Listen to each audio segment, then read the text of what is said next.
start now with AgriSource. Thank you, Your Honor. May it please the Court, I'm Lewis Conwell with the DLA Piper Law Firm, and I represent AgriSource, Inc., the appellant in this matter. AgriSource submitted a narrowly tailored public records request to a state agency, the Florida Department of Citrus, which is the appellate, requesting certain documents to understand certain decisions that were being made by that agency with respect to certain research and development of technology further to improve how oranges are being harvested.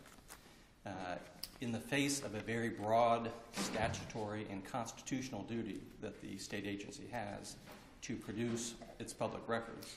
But there were 22 emails, right, between a lawyer and his clients, and we have an affidavit of the lawyer who says they were emails that were made in contemplation of litigation over this agent or substance that would determined by the EPA to be problematic, and therefore the likelihood of litigation was on the horizon when we made them. What else should a court do, and more importantly, what can we do at this point? We have, you know, the affidavit. We know what it says. Are you expecting us to review these emails and make some sort of determination? What's our standard here? Yes, Your Honor. We are expecting and requesting this court to review the records themselves. And the standard is either a de novo review, because these are written documents that are in the record and available for the court's inspection standing in the same shoes as the trial court, as numerous other courts have done, which I'll address shortly, or to determine by looking at those same records that are in this appellate record, those 22 emails and other documents that are attached thereto, we have been told, for this court to look at those records and determine whether they show substantial competent evidence to support the decision of the trial court. The reason I say that it's an either-or standard here is because numerous other courts, including the Florida Supreme Court, numerous other appellate courts, and this court have done exactly that. The Florida Supreme Court in Lightbourne looked at the records. They were two memoranda prepared by attorneys for the Florida Department of Corrections, and said, looking at the record, using this term, on its face, the record was not prepared exclusively for litigation. Did any of those cases have an affidavit under oath by the attorney? Well, we actually even had testimony under oath in this case. Yes, that case did not. We do not have an affidavit in this case. What we have is a testimony from the general counsel of the Department of Citrus. Yeah, we do. In a hearing. My question is those other cases, though, those other cases that you think support your position, did they have that? That case did not. Other cases do. One of the other cases, this is one we did not cite in our brief, but it's from the Second District Court of Appeals, the Salsinas case versus, let me find the site for that. In the Salsinas case versus Tampa Television, this court, Judge Campbell, writing the opinion for the court in 1984, addressed that same issue and said, in some instances, it may be helpful to have testimony, but this court went on to look at the subpoena, which was at issue, which is what the media had subpoenaed from the state's attorney's office, was a subpoena issued by the Middle District Court to the state's attorney in Hillsborough County, and said on it, using that same term, on its face, the subpoena falls within the exemption that was applied under Chapter 19. So in both, and obviously you have not seen the documents, and I don't come into public records oral arguments, by the way, having carefully reviewed the documents. I think that I take a quick look to see sort of what they look like, so that I can understand how both sides are approaching it. But given that there's testimony from the creator of the documents about the extent to which they were prepared in anticipation of litigation, it's hard to justify that we would do a de novo review unless it was a de novo review where we had to accept the truth of anything that there was competent, substantial evidence in the record for that the trial judge relied on. Does that make sense? It does, Your Honor. And that's exactly why I answered Judge Morris's question the way I did of an either or. As you just stated, we have not seen and should not see those records unless they have been determined not to fall within the exemption. So we have to rely on judges to make that determination. And typically we would be relying on the trial court judge to make that determination. What we have in this case is a public agency that resisted ever identifying the records with any of the particularity that the statutory exemption requires. But the judge, the thing that's peculiar about this case has a couple of differences from the Lightborn case that you rely heavily on. We have the actual lawyer here under oath putting what the judge deemed to be substantial competent evidence in the record that once he saw the EPA presentation and he realized that it was unlikely there was going to be any imminent approval of this product, he knew that litigation was imminent. And he prepared the documents accordingly. Now, the trial judge saw the documents, the trial judge heard the testimony, the trial judge evaluated what the lawyer said, and the trial judge accepted that. And under the Bryan v. Butterworth case, because the trial court's ruling is supported by the substantial competent evidence of the lawyer's testimony and his own review of the documents, I don't see how we go behind that. Would submit to I mean, because we aren't in a position to evaluate this lawyer, as the trial court was. How do we know what's in his mind? That is exactly the point of of addressing in the brief the subjective state of mind approach that this agency has suggested that the court take. There is nothing in Chapter 119 that allows for or establishes that subjective state of mind. What the lawyer's opinion would have to be, I guess, objectively reasonable? Yes, I think that would be a fair standard. And as you said earlier, Judge, you didn't know if we were going to evaluate the documents, which are in the record, our written documents, our written instruments that this court can review as well as a trial court judge. Would you have to give deference to the trial court's determination of testimony? First, the order does not address the testimony at all. Not one time makes any mention of anything that happened in that hearing other than to say that the hearing was held. Does not reference it, does not say it relied on it, does not say make any factual finding as to the credibility of the testimony or the witness or anything of that nature. So I would suggest to this court on review that there really isn't anything there for you to say. But we know the judge heard the lawyer, whether he references it or not. He heard the testimony. He saw the documents. And there is an implied, can't refute that. There is an implied finding that you could say that the judge made. The only finding that this trial court made was say that the court finds that the records are exempt. That is a conclusion of law, not a finding of fact. There are no findings of fact there. At best, what this court could do is say, we will give deference to the testimony. Now let's look at those records. Let's do what the state legislature said we were to do, because it puts out a broad duty for the state agencies to produce all of their records, then gives exemptions that the Florida Supreme Court and this court have said are to be very narrowly construed, and says in that context you are to conduct an in-camera examination, not of the state of mind of the author of the document, but of the record. And that's what the court did, the Florida Supreme Court did in Lightborn. That's what the Florida Supreme Court did in Butterworth. The documents, the case was already concluded. That was a distinguishing point that the Supreme Court made in Lightborn. One of the distinguishing points was that with respect to the imminent nature of litigation, the litigation for which those two memoranda had been drafted had already concluded. The court went on to say these two documents do not contain mental impressions, they contain facts. So the court made its own independent evaluation on the documents. Florida Supreme Court did the same thing in the Bryan versus Butterworth case. This court has done the same thing in its cases as well. Granted, most of those cases are in the context of criminal investigations, and whether it's an active criminal investigation or not, slightly different standard. Active criminal investigation is defined in the statute. Imminent litigation is not defined in the statute. I think the thing that comes to me and is a little bit peculiar here is the fact that we have this lawyer's testimony. That's very unusual. Do you have any other case where you have an actual testimony of the creator of the documents? Where there was then a subsequent review?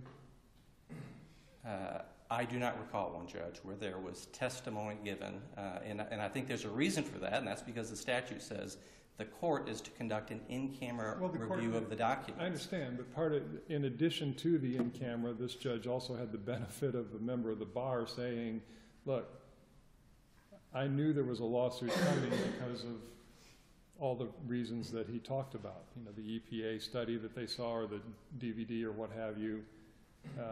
It's just different, than if you're just looking at a piece of paper. I mean, I think you have to take it in the context of the sworn testimony of the creator of the record to explain it.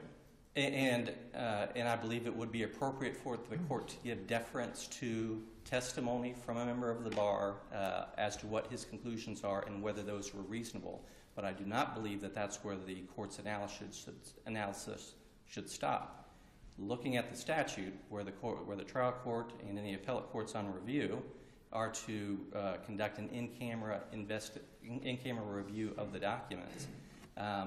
And the basis for the exemption is that we believe there's imminent litigation, that the courts would not stop at a statement under oath by a member of the bar that I reasonably believe that there would be litigation. I'm not suggesting we stop, but I'm reading the final paragraph of the Supreme Court's opinion in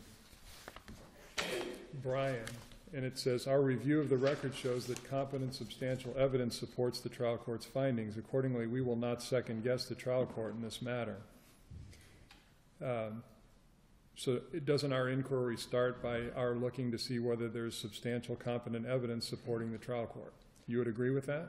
I would agree that either you can do a de novo review because these are written records, or with respect to the testimony, you would also consider the substantial competent evidence from the testimony in addition to the substantial competent evidence that is in the record in those documents that I have never seen.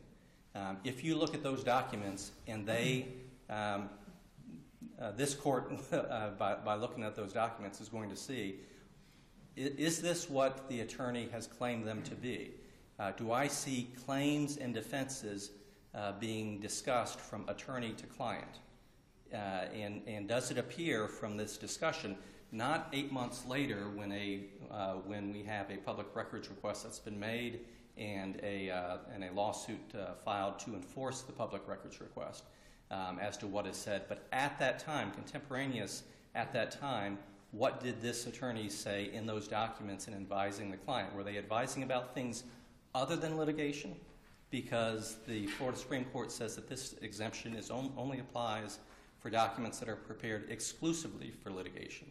So if there's a discussion of other attorney-client matters that are not with respect to litigation, then that document is not exempt. This statute does not provide an exemption for attorney-client communications. It provides a very narrow exemption for attorney work product for pending or imminent litigation. And if the court looks at that record and determines that, yes, I see what the attorney testified to, and I'm looking at the documents, and those two do not match up. Looking at this, I see an attorney advising a client about their budget constraints and how can, in the context of this contract, what might be our options. That's not the same as litigation. On page 19 of the appellee's brief, they say that on December 20th, it says that the agency counsel made the determination on December 20th that litigation with AgriSource was not only imminent, in his opinion, it was a certainty. So on December 20th, if you look at the contemporaneous records that are in this record under seal that you have the opportunity to look at and to determine from those, either on a de novo review for you to make your own conclusion, as many other courts have done, or to determine whether or not that evidence in the record compared to the testimony, what is the substantial competent evidence showing this court? And I believe that's the analysis that should be Viewing made. it in the light most favorably to what the trial court found. Absolutely, yes, absolutely. So if you look at that, So you're asking us to look at all the records and just, and if it's not even viewing it in the light most favorably to the prevailing party, and even though there's competent, substantial evidence of this lawyer's testimony, if it's just out in left field somewhere, then we have to do something about that. yes, but I wouldn't go to the point of saying out in left field. The standard in Okay, that's a paraphrase. Yes, the standard under the case law is, and makes it clear, with this broad statutory duty for our state agencies to let their citizens know what they're doing. If it's close, you're supposed to vote in favor of disclosure, not in favor of secrecy.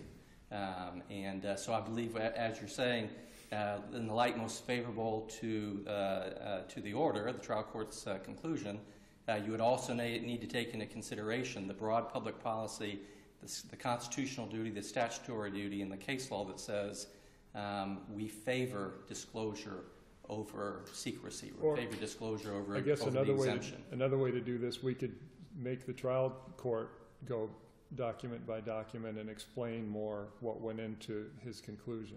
Yes, and some of the cases that we've cited in the brief have done that, have remanded with instructions for what is to occur, and say, if this document contains something other than mental impressions or legal strategy, for example, contains facts.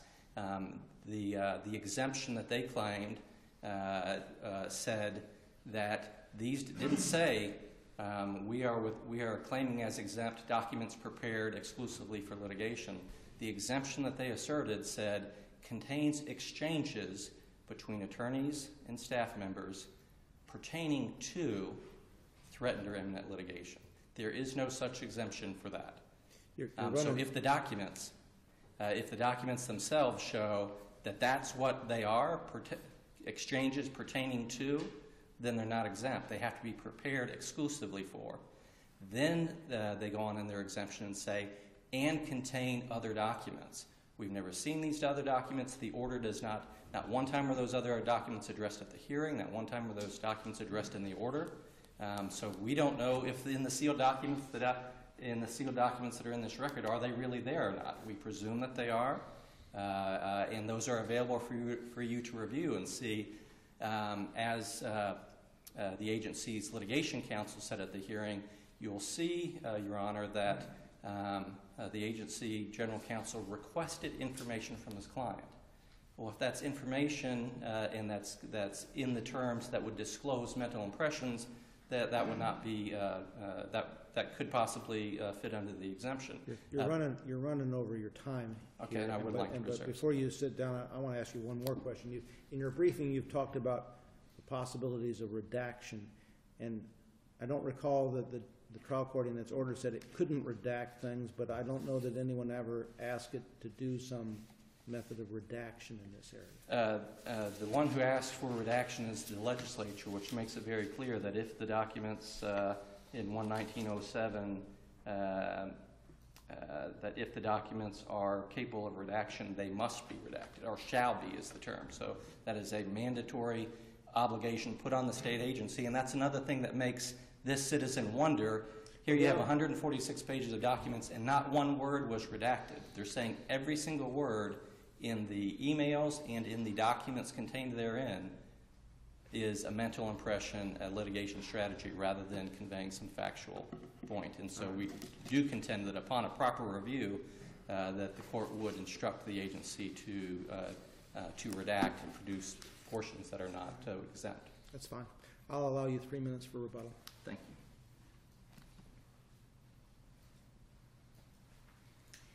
Good morning, Your Honors. May it please the Court. My name is Christy Hatcher-Bolin, and I represent the Florida Department of Citrus.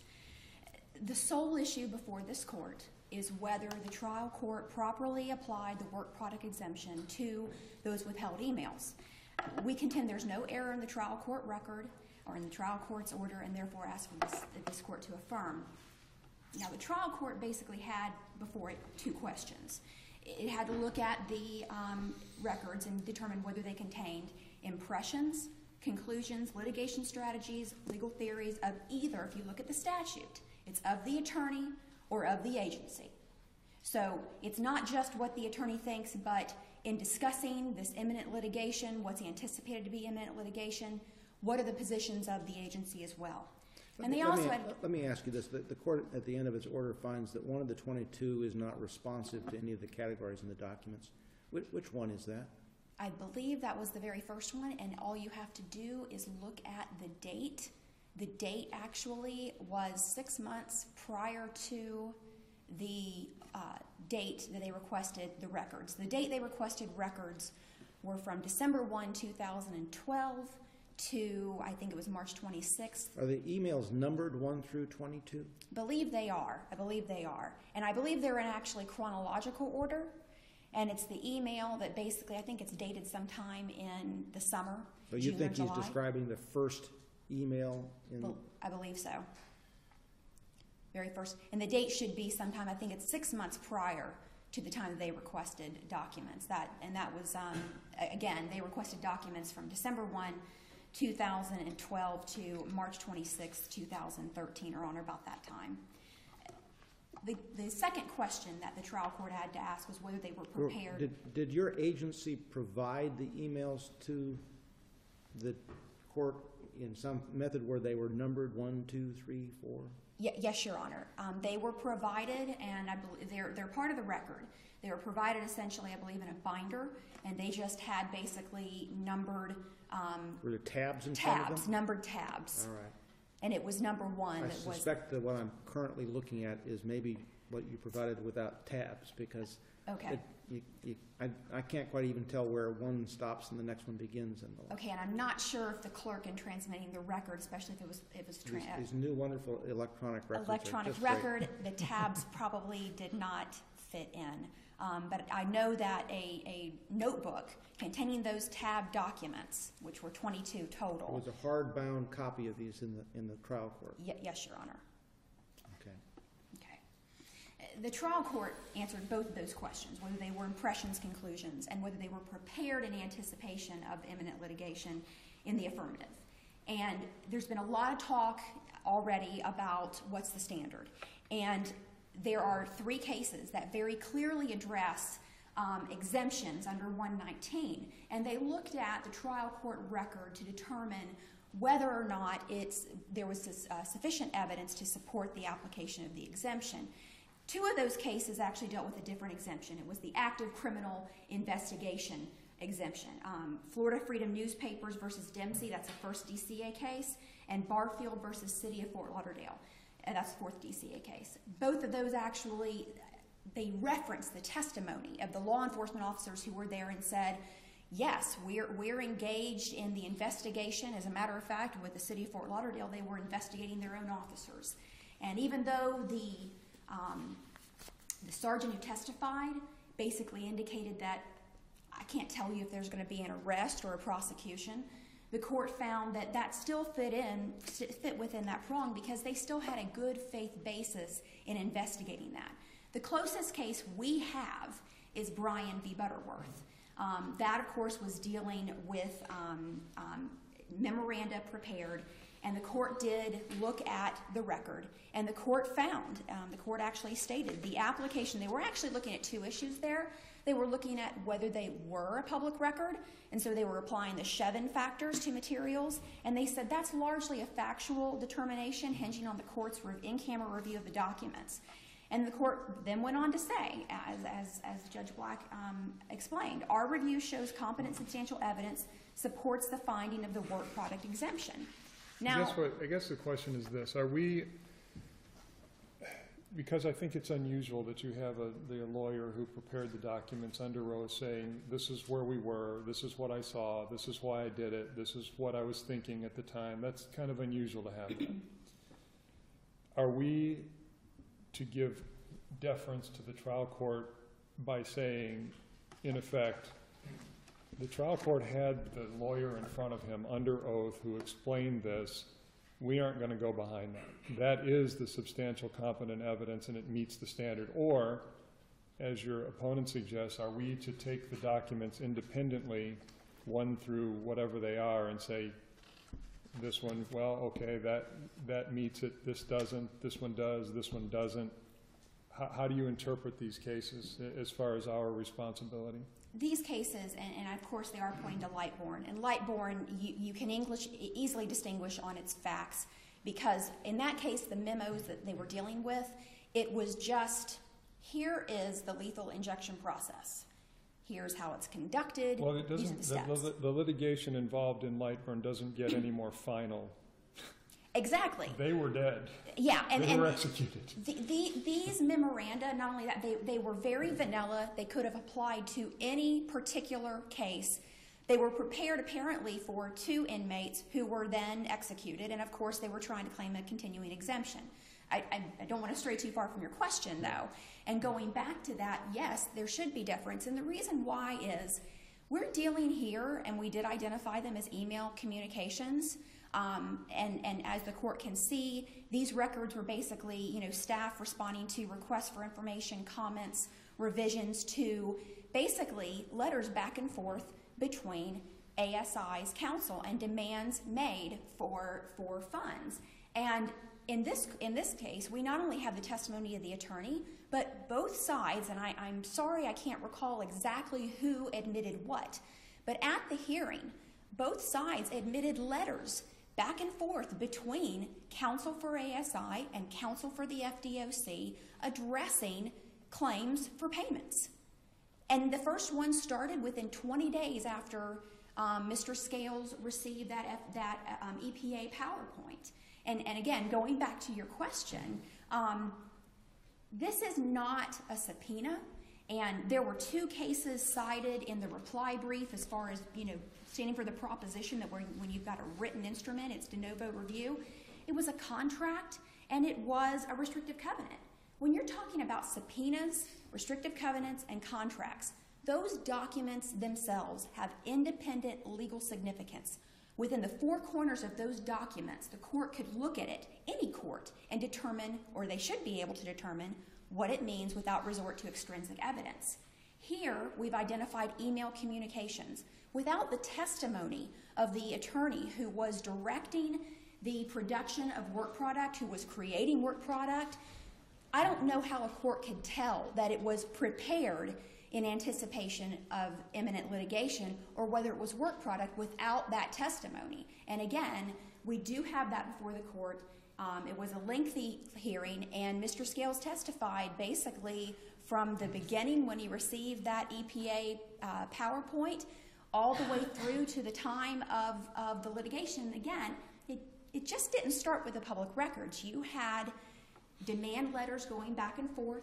You had responses. You had claims for management fees, even after the February 2013 date when funding was supposed to end. And of course, in this case, as the record shows below, there doesn't seem to be a big dispute going on that the possibility of litigation existed in this case. That the concern seems to be whether or not these 22 documents and all of their attachments are responsive to that litigation as compared to other things.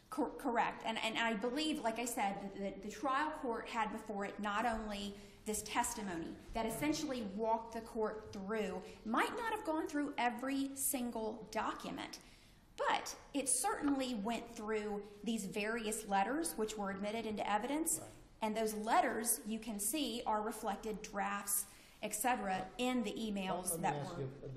Of the 22, these are 22 emails. Are the other documents all attachments to these emails? Yes, Your Honor. So, okay. Now,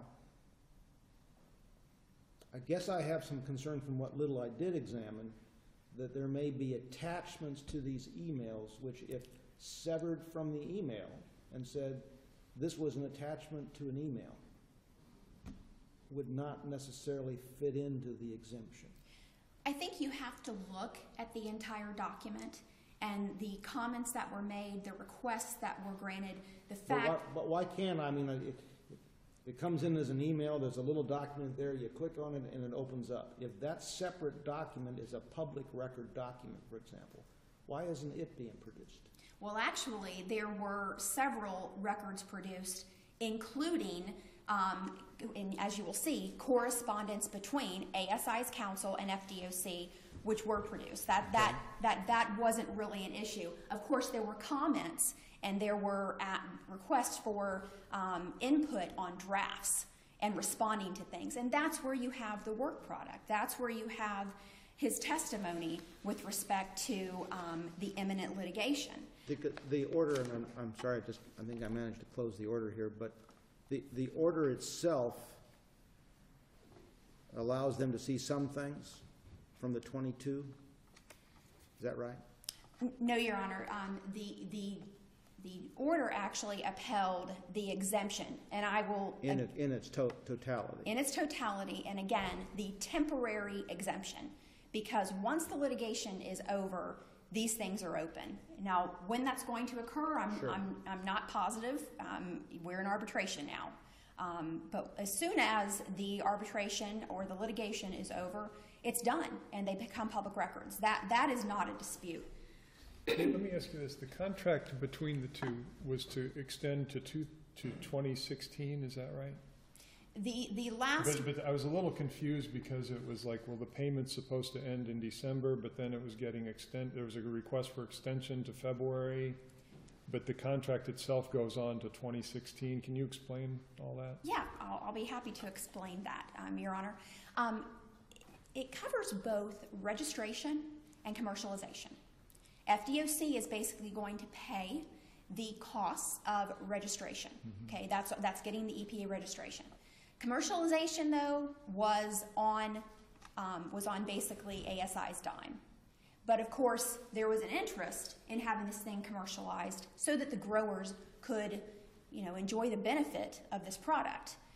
But they couldn't enjoy the benefit without registration, and registration is the money that actually FDOC was fronting. And of course, there was Mr. Scales, when he saw that PowerPoint, it reminded him of a public meeting in May, earlier that year in 2012, where they were discussing extending this funding. And the question was asked by ASI's principal, do you have any reason to believe that we won't have a registration by February of 2013? And the answer was no. I have no reason to believe that we will not have a registered product at that time. So when Mr. Scales sees the EPA presentation, he realizes we're probably heading for court here because they're going to want extended funding, and we're not going to want to pay it, and this is going to be a problem. Yes, Your Honor, and that goes back to, and of course this was part of the testimony at the hearing. Mr. Scales explains that, look, we've had a long relationship with AgriSource. We've spent 10 years and $14 million on this project, and back when the original contract was set to expire, we had a funding dispute. We actually ended up entering into a settlement agreement back in 2011. So we extend the funding, we expect we're going to have a registered product, and all the indications are we just need more time, we just need more money, and here we are, and we don't have anything. We feel like we've been misled, and previously they had the same dispute over funding that even though the contract provides on a limit to the funding, they requested that the contract be fully funded, that basically they continue to pay regardless. And so he explained at the hearing that you had the same dispute you had previously, but we're in a little bit different position now because we basically were told that there was no reason not to believe they wouldn't have a product by February 2013. That's not going to happen.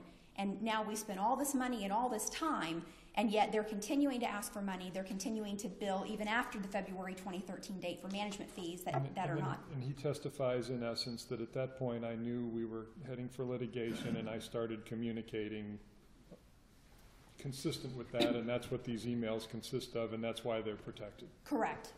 Because basically they were both responding to claims for payment, figuring out whether or not this is something that is going to be part of the dispute. How do we respond?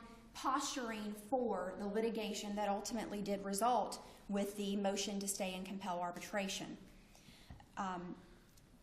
We believe that the court had competent, substantial evidence before it. While we agree that the determination of what constitutes a public record is certainly an issue that is subject to de novo review.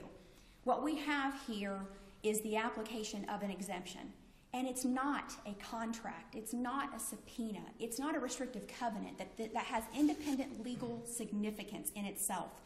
You needed the testimony of Mr. Scales to basically explain why he was communicating these things, what his concerns were, and during that hearing, he expressed just that. So, considering both the court's in-camera inspection as well as the testimony he had before it, there was competent substantial evidence for this court to uphold the trial court's decision, and for that reason, we're asking you to affirm. And one reading of this Bryan case is that should be the end of the inquiry at that point. That's what Bryan indicates. And here we had both their in-camera inspection as well as the testimony, and based upon those things, there was competent substantial evidence. Okay. There are no further questions? I'll just tell you in light of my earlier frustration that if you shrink the screen of these documents they send us electronically, the tabs are over here. And so you can find the number on the tab if you make it smaller. Okay, well, I'm glad they are tabbed, because I was actually concerned about that, because I understand the court's frustration that if you don't have those tabs, you can't tell if the documents run into The it. clerk didn't bookmark them, so you can't go from tab to tab, Oh, but they are there. So. Thank you, Your Honor. Thank you.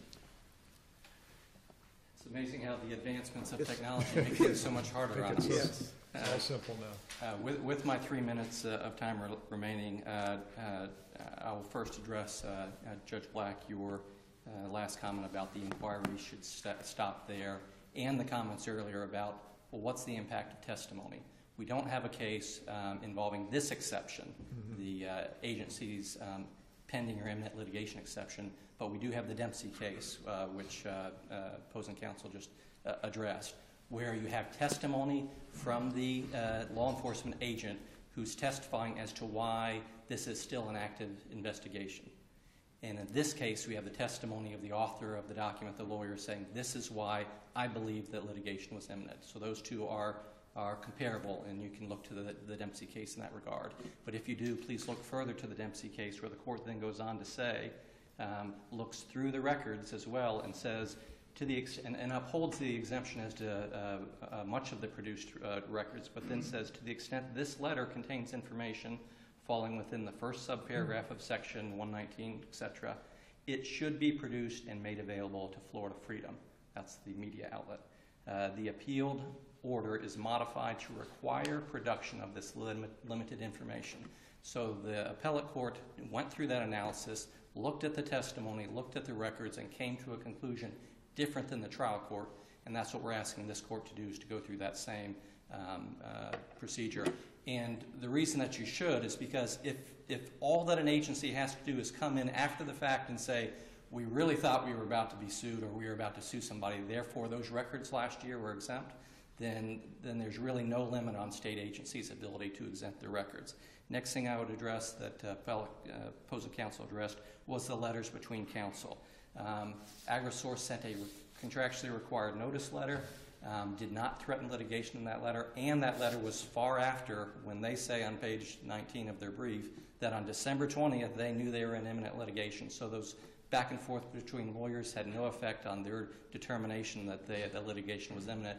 And in FDOC counsel's response, not one time did counsel mention litigation, and not one time did counsel even mention the litigation theories that they have now advanced in their counterclaim to the public records request as to why they thought they were in litigation. There was nothing in that letter. You all were already in some form of dispute resolution at this point in time. Is that not true? Excuse me, Your Honor? Aren't these two groups in some form of dispute resolution right now? We are now. That's outside the record, but since opposing counsel offered that we are in arbitration, the only litigation at the time that followed on to the public records request was AgriSource, the citizens' application to the court to review the assertion of the exemption.